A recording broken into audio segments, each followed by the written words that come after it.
Let's talk about cuts and transitions. It all starts by taking our two clips and finding the best way possible to put two different scenes together.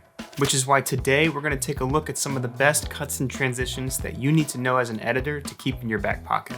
There are literally hundreds of thousands of films out there that can help be our ultimate resource for making the best videos possible. But my favorite platform to share our art is right here on YouTube. So let's start with a cut that we should all resonate with, the jump cut. The jump cut is usually used to show the passage of time. Prime example is when the camera and the tripod stay in the same position, but a couple things in the background might change. You'll find these all over YouTube, and my channel is no exception. This type of cut works really well on digital platforms because it can help maintain good pacing and cut out any dead space in your videos, or to help spice up your communication skills so that you hit that point a little better. What makes the jump cut unique in my opinion is that it embraces the edit. You're not trying to hide the fact that the video that someone's watching is being post-produced. Content creators all over the world have been using this editing technique, and it's now one of the most commonly used ones out there. So make sure to take note for that one because you're gonna need it in your videos. Now, let's talk about cutting on action. This one's a fun one. One of the easiest ways to spot it is, say there's a fight sequence and someone throws a punch, and then there's a cut that happens immediately when the punch lands. What makes this cut even better is that it's not limited to fight sequences. Basically, you're trying to keep the audience's attention on the action throughout the entire sequence. Your shot could be you opening the door, and you throw in some different cuts or zooms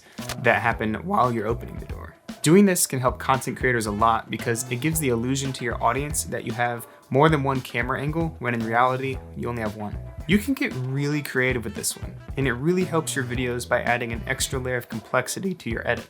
Up next is the match cut. This one will take some intentionality in your shot planning. The match cut is when we cut from one shot to another that has either similar subject framing or similar subject matter. This can help connect two very different scenes together in a way that helps maintain continuity through your editing.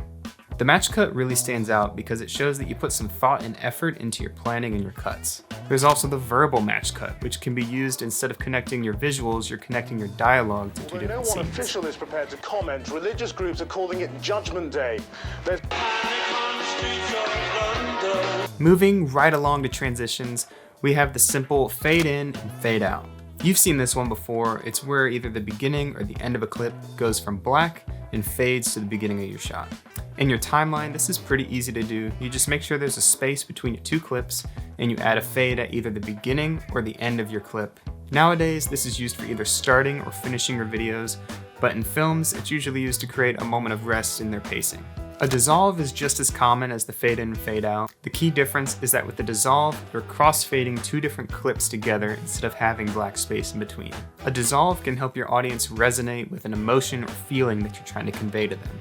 But something that really gets my filmmaker gears going is the invisible cut. The invisible cut sounds straightforward, but in execution, it's a little more complex than that. This is when there's a hidden cut in between two different clips, and it's used to make it feel like there's not even a cut at all. Invisible cuts can be done either by whip pans,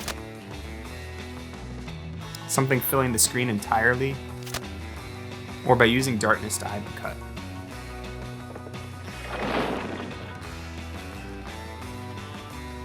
This is one of my favorite transitions of all, and I really love seeing these in action in movies or videos. And really, it just inspires me to create better videos, and that's what this channel is all about. Now these next two rely entirely on sound design, but we're still going to include them under transitions because they help connect two different scenes together. The J cut is when the audio from your next clip is layered beneath the ending of your first clip. It really helps connect your shots well because you're giving a tease or a taste, if you will, of the next thing. Now the L cut is the opposite of the J cut. An L cut is when the audio from your first clip is layered beneath the beginning of your next clip. Everything I mentioned in this video gets me pumped as a content creator, and the examples that I used in this video are from projects that inspire me to make better videos daily, and I hope I've been able to do the same thing for you.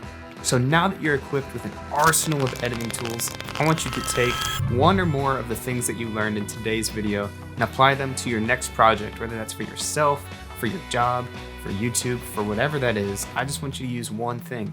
Just try to find one thing in this video that stands out to you and try to make your next video better than your last.